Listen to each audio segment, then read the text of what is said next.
اعوذ باللہ من الشیطان الرجیم بسم اللہ الرحمن الرحیم ام یحسدون الناس کیا یہ لوگ یعنی یہودی لوگوں سے حسد کرتے ہیں، ایمان والوں سے حسد کرتے ہیں، اعلی اس چیز پر ما آتاہم اللہ جو اللہ نے ان کو دی ہے، من فضلہ اپنے فضل سے، فقد آتینا پس بے شک ہم نے دی ہے یہی چیز آل ابراہیم ابراہیم علیہ السلام کی آل کو بھی، الکتاب کتاب بھی، والحکمت اور حکمت بھی، آل ابراہیم کو بھی ہم نے کتاب اور حکمت دی ہے، وآتیناہم ملکا عظیما اور ہم نے ان کو دی ہے بہت بڑی سلطنت، بہت بڑا ملک، فمنہم پس ان میں سے من آمن بہ بعض وہ ہیں جو اس اللہ اور اس کے رسول پر ایمان لے آئے ہیں، ومنہم من صد عنہ اور بعض وہ ہیں جو اس ایمان سے روکتے ہیں، وکفا بجہنم سعیرا اور کافی ہے جہنم بڑکتی ہوئی آگ کے حساب سے، ان الذین کفروا بآیاتنا بے شک وہ لوگ جنہوں نے ہماری آیتوں کے ساتھ کفر کیا، ہماری آیتوں کا انکار کیا، سوف نصلیہم نارا ان قریب ہم ان کو آگ میں داخل کریں گے، اور آگ میں ان کی کیفیت کیا ہوگی کہ کلما جب بھی نضجت جل جائیں گی جلودہم ان کی کھالیں ان کی کھال جب بھی جلے گی تو بدلناہم تو ہم بدل دیں گے ان کے لیے جلودن غیرہا اس کے علاوہ دوسری کھال، ایک کھال جل جائے گی تو دوسری آ جائے گی، لیذوقوا العذاب تاکہ وہ عذاب کو چکھیں، ان اللہ کان عزیزا حکیما بے شک اللہ تعالی زبردست حکمت والا ہے، والذین آمنوا اور ان کے مقابلے میں وہ لوگ جو ایمان لائے، وعملوا الصالحات اور نیک اعمال کیے، سندخلہم ان قریب ہم داخل کریں گے ان کو جنات ایسے باغوں میں کہ تجری من تحتها الانہار کہ جاری ہوں گی جن کے نیچے نہریں، خالدین فیہا ابدا وہ ان باغوں میں ہمیشہ ہمیشہ رہنے والے ہوں گے، لہم فیہا ان جنتیوں کے لیے ان باغوں میں ان جنتوں میں ازواج مطہرہ پاکیزہ بیویاں بھی ہوں گی، وندخلہم ظلا ظلیلا اور ہم ان کو داخل کریں گے گھنی چھاؤں میں، گھنے باغات ہوں گے۔ سورۃ النساء پارہ نمبر 5 آیت نمبر 54، 55، 56 اور 57 4 آیتیں آج کے درس میں تلاوت ہوئی ہیں، آپ نے ترجمہ سماعت فرمایا۔ سب سے پہلے ان آیات کا ربط پچھلی آیتوں کے ساتھ کیا ہے، ربط آیات۔ گزشتہ آیات میں بھی اللہ تعالیٰ نے اہل کتاب کی بعض بیماریاں، بعض برائیاں، بعض قباحتیں اللہ نے بیان فرمائی۔ ایک تو اللہ نے کہا کہ وہ اللہ کی کتاب میں تحریف کے مرتکب ہوئے، یعنی اللہ نے ان کو کتاب دی، پھر انہوں نے اللہ کی کتاب کو جگہ جگہ سے بدل دیا، تحریف کر دی، کوئی لفظوں کا اضافہ کر دیا، کوئی لفظوں کو مٹا دیا۔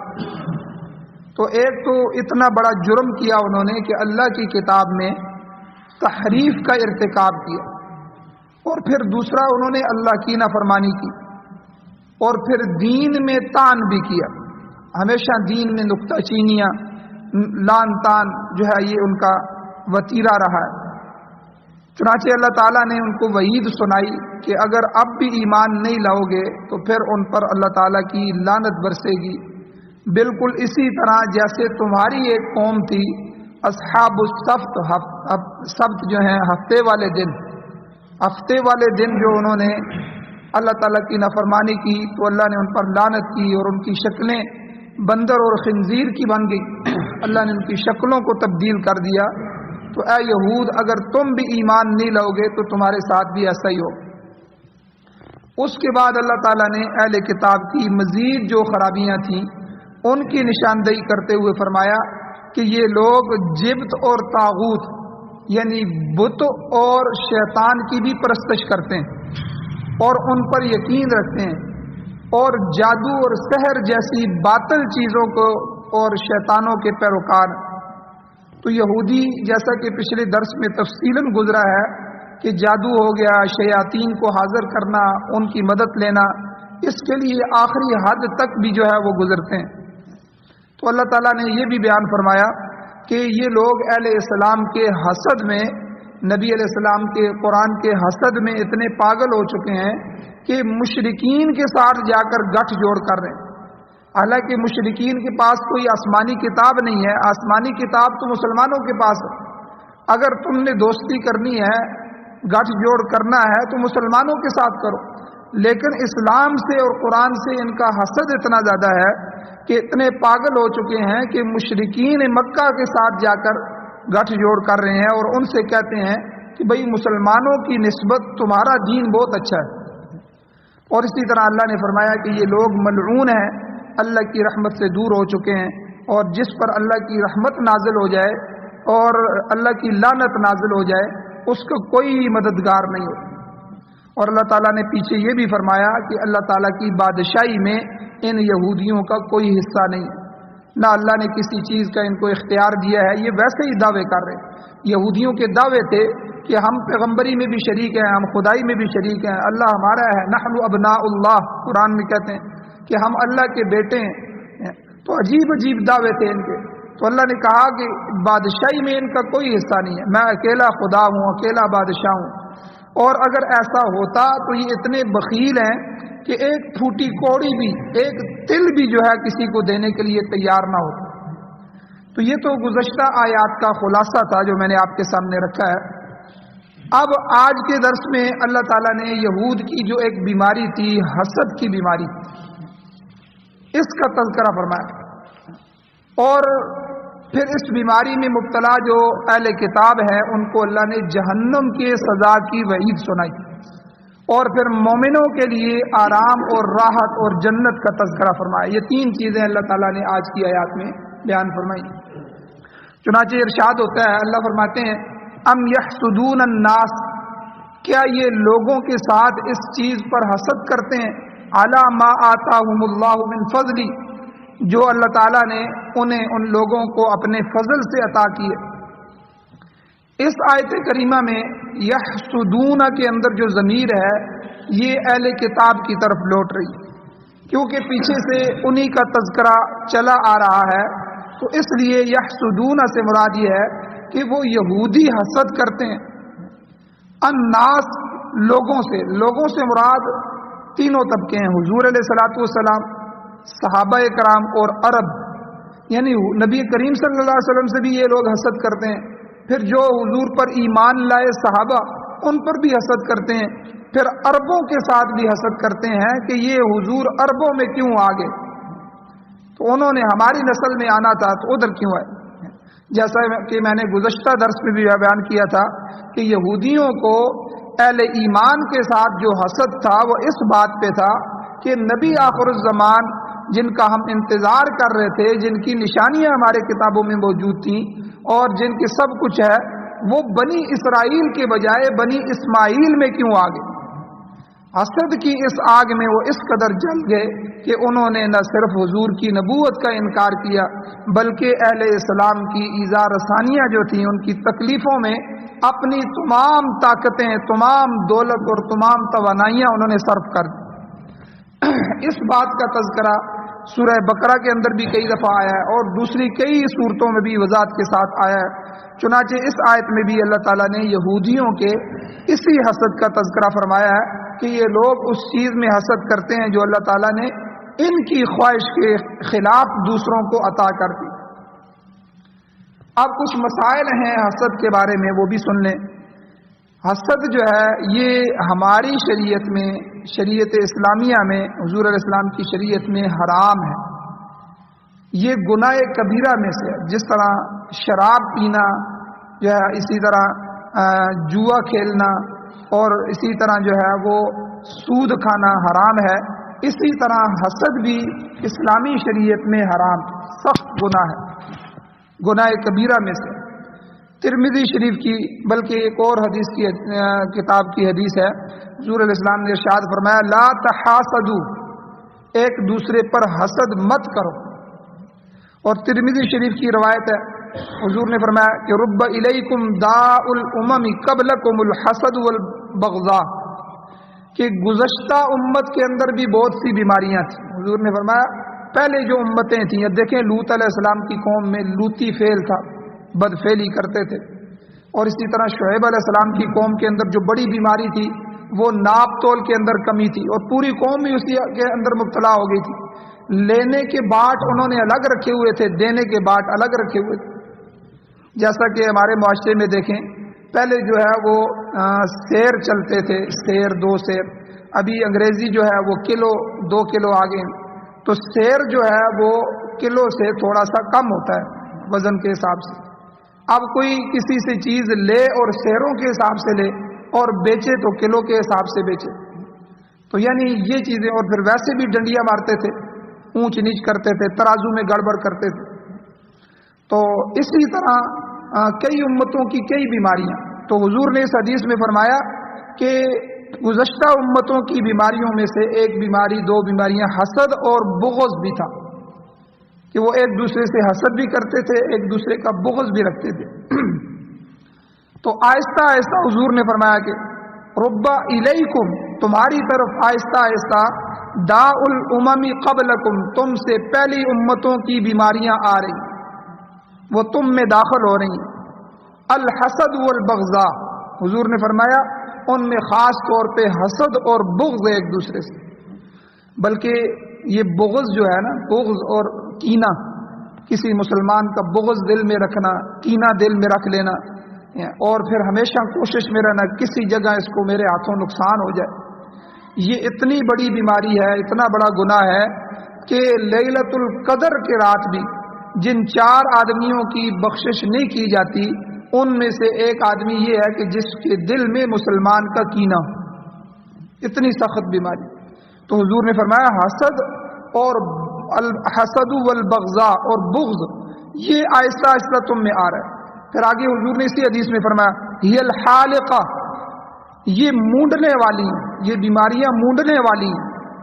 پھر صحابہ کو فرمایا لا اقول تحلق الشعر، میں یہ نہیں کہتا کہ یہ بال مونڈتی ہیں، جس طرح اس طرح جو ہوتا ہے یہ بالوں کو مونڈتا ہے، تم نے کیا سمجھ لیا کہ میں یہ کہہ رہا ہوں کہ بالوں کو مونڈنے والی ہیں. حضور نے فرمایا بالوں کو نہیں مونڈنے والی، ولکن تحلق الدین، یہ دین کا صفایا کرنے والی. حسد اور بغض جو ہے یہ ایسی بیماریاں ہیں، حضور نے فرمایا یہ دین کو ہی صاف کر دیتی ہیں، آدمی دین میں ہی نہیں رہتا. اب حسد میں کس حد تک گزر جاتا ہے، اور بغض میں آدمی قتل و غارت تک چلا جاتا ہے. تو اس لیے حضور علیہ السلام نے سخت ترین حدیث ارشاد فرمائی حسد اور بغض کے بارے. اسی طرح حضور علیہ السلام کی ایک اور حدیث مبارکہ ہے، حضور نے فرمایا ایاکم والحسد، اے لوگو حسد سے بچو، فإن الحسد یأکل الحسنات کما تأکل النار الحطب. حضور نے فرمایا حسد نیکیوں کو اس طرح کھا جاتا ہے جس طرح آگ خشک لکڑی کو کھا جاتی ہے. آپ دیکھیں کہ جب لکڑی کو جلایا جاتا ہے تو وہ سبز لکڑی نہیں جلتی، لیکن خشک جو لکڑی ہوتی ہے فوراً آگ اس کو پکڑتی ہے اور فوراً جلنا شروع ہو جاتی ہے اور اس کو فوراً کھا جاتی ہے. خشک لکڑی کو آگ جلدی ختم کرتی ہے، آگ بڑک اٹھتی ہے. تو حضور علیہ السلام نے اس کے ساتھ مثال دے کے فرمایا ایاکم الحسد، لوگو یہ ایاکم جو کا لفظ ہے نا یہ خاص طور پہ توجہ کے لیے آتا ہے کہ لوگوں میری طرف متوجہ ہو جاؤ اور خاص توجہ سے میری بات سنو. والحسد، بچو تم حسد سے، حسد کی بیماری سے. فإن الحسد، بے شک حسد جو ہے یأکل الحسنات، نیکیوں کو کھا جاتا ہے، کما جیسا کہ تأکل النار، آگ کھا جاتی ہے، الحطب، لکڑی کو. اور اسی طرح آپ دیکھیں کہ جو سب سے پہلی نافرمانی ہوئی تھی دنیا میں، اللہ کی سب سے پہلی نافرمانی وہ ابلیس لعین شیطان نے کی تھی. تو اس نے یہ کیوں کی تھی کہ سب سے پہلا گناہ جو ہوا ہے اس سے وہ حسد کا ہوا ہے. آدم علیہ السلام سے اس نے حسد کیا، حسد کے بعد وہ کفر میں مبتلا ہو گیا. ظاہر بات ہے کہ ہم جو ہے اگر کوئی گناہ کرتے ہیں تو ہم کفر میں نہیں جاتے کہ ہم اس گناہ کا انکار نہیں کرتے، گناہ ہو جاتا ہے، اس کو گناہ سمجھ کے پھر گناہ ہو جاتا ہے تو اس لیے بچ جاتے ہیں. ڈائریکٹ اللہ ہمیں کہے کہ یہ کام کرو، پھر اگر ہم اللہ کو کہیں یہ نہیں کرنا تو ہم تو کافر ہو جائیں گے. چونکہ شیطان کو اور فرشتوں کو اور حضرت آدم علیہ السلام کو اللہ نے بنایا تھا، اس وقت یہ تینوں مخلوقات تھی، تو اللہ نے فرشتوں کو مخاطب کیا کہ یہ میں نے اپنی نئی مخلوق آدم علیہ السلام کو بنایا اور یہ میرا خلیفہ ہوگا، اس کو زمین میں اس کے حوالے کروں گا، زمین میں میری نیابت اور میری خلافت اس کے ذمے ہوگی اور اس کی نسل کے ذمے ہوگی، اس لیے تم اس کو سجدہ تعظیمی کرو. تو پھر سارے کے سارے فرشتے گر گئے سجدے میں، اللہ کو حکم ہے فوراً سجدہ کیا. کوئی یہ نہیں کہا کہ اے اللہ ہم تو تمہاری عبادت کرنے والے ہیں، ہم تو یہ کرنے والے ہیں، ہماری اتنی نیکیاں ہیں، یہ تو انسان ہے، یہ وہ وہاں جائے گا، گناہ بھی کرے گا، فساد بھی کرے گا، سب کچھ ہے. حالانکہ بنانے سے پہلے فرشتوں نے جب فرشتوں سے مشورہ کیا تھا تو اس وقت انہوں نے کہا تھا کہ وَيَسْفِكُ الدِّمَاءَ نَحْنُ نُسَبِّحُ بِحَمْدِكَ، اے اللہ ہم تیری تسبیح بیان کرنے کے لیے کافی ہیں، جو آپ کہتے ہیں ہم وہ آپ کا حکم بجا لاتے ہیں. تو یہ آپ جو انسان بنا رہے ہیں یہ زمین میں خون ریزی کرے گا. تو اللہ تعالیٰ نے کہا کہ انی عالم ما لا تعلمون، میں وہ جانتا ہوں جو تم نہیں جانتے، مجھے پتہ ہے کہ یہ کیا ہے. تو بہرحال آگے سے چپ کر گئے کہ اللہ تعالیٰ نے کہا ہے واقعی جو ہمیں اللہ کو علم ہے، ہمیں علم نہیں ہے. پھر جب اللہ نے سجدے کا کہا تو کوئی فرشتوں نے ہیل حجت نہیں کیا، فوراً سجدے میں پڑ گئے. لیکن یہ لعین کھڑا رہا. تو اللہ تعالیٰ نے اس کو کہا کہ بھئی تو نے میرا حکم کیوں نہیں مانا، تو نے کیوں نہیں سجدہ کیا. انہوں نے کہا کہ اللہ جی میری بات سنیں کہ یہ جو آپ نے مخلوق بنائی ہے اس کو آپ نے مٹی سے بنایا ہے، مٹی بیٹھتی ہے، اور مجھے آپ نے آگ سے بنایا ہے، آگ کا اوپر اٹھتی ہے، تو اوپر اٹھنے والی چیز جو ہے وہ بہتر ہے بیٹھنے والی چیز سے، مٹی سے. تو اس لیے میں بہتر ہوں، میں کیوں اسے سجدہ کروں.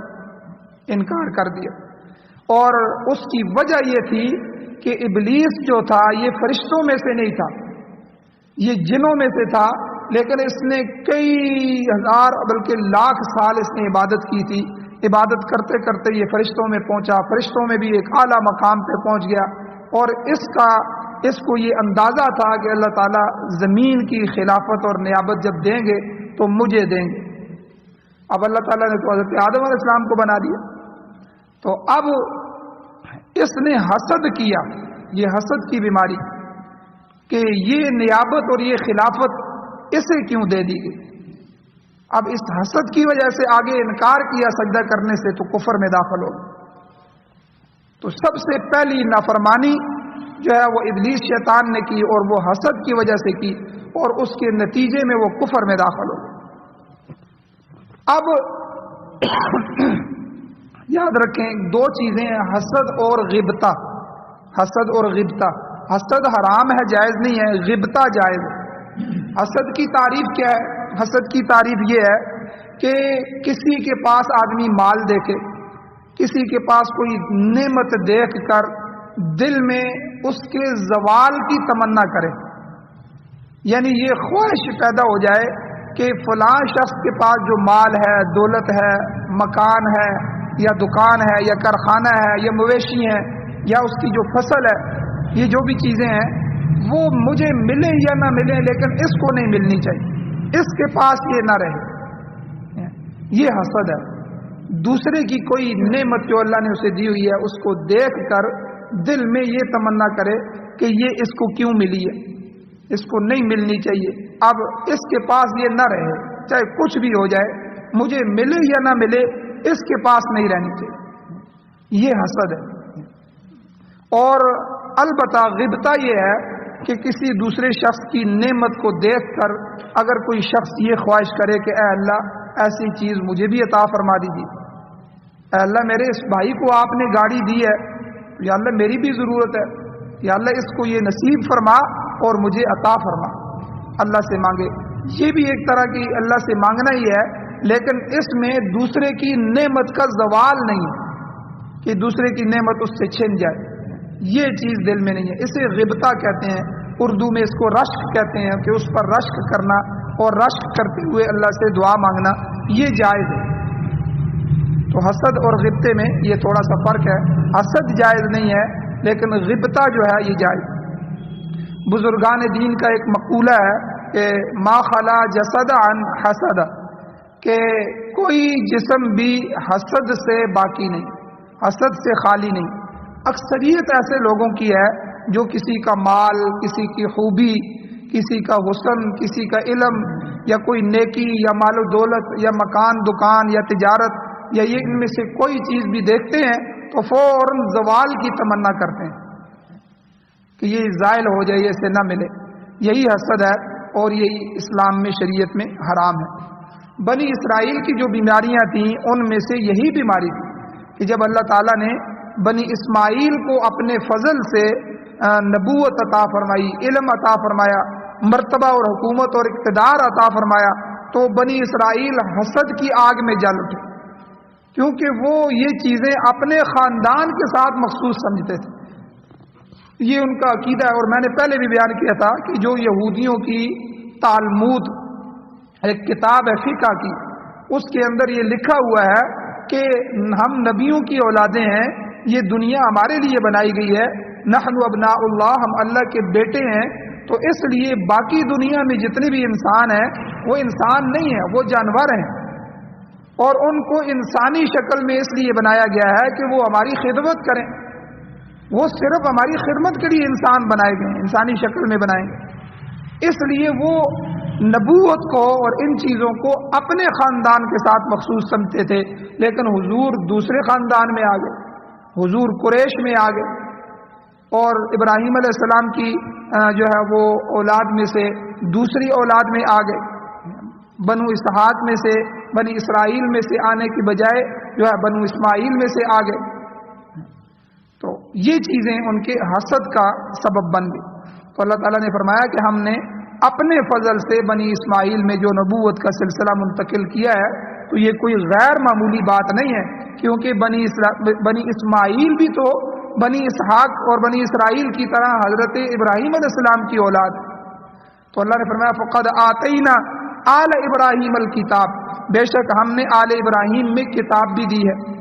اسی خاندان میں اللہ تعالیٰ نے کتابیں نازل فرمائی، یاد رکھیں زبور، تورات اور انجیل، یہ تینوں بنی اسرائیل میں نازل ہوئی۔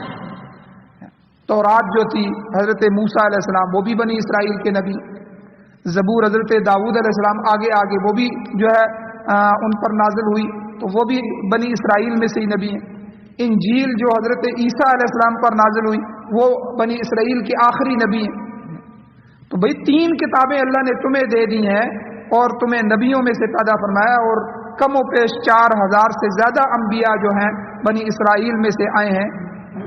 تو اب ایک نبی اگر بنی اسماعیل میں سے حضرت ابراہیم علیہ السلام کی دوسری اولاد میں سے آ گیا تو اس میں تمہیں جلنے کی کیا ضرورت ہے؟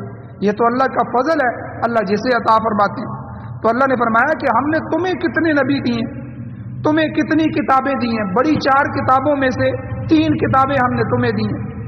فقد آتینا آل ابراہیم الکتاب، ہم نے آل ابراہیم کو کتابیں بھی دی ہیں، والحکمہ، اور حکمت یعنی علم بھی اسی خاندان کو عطا کیا۔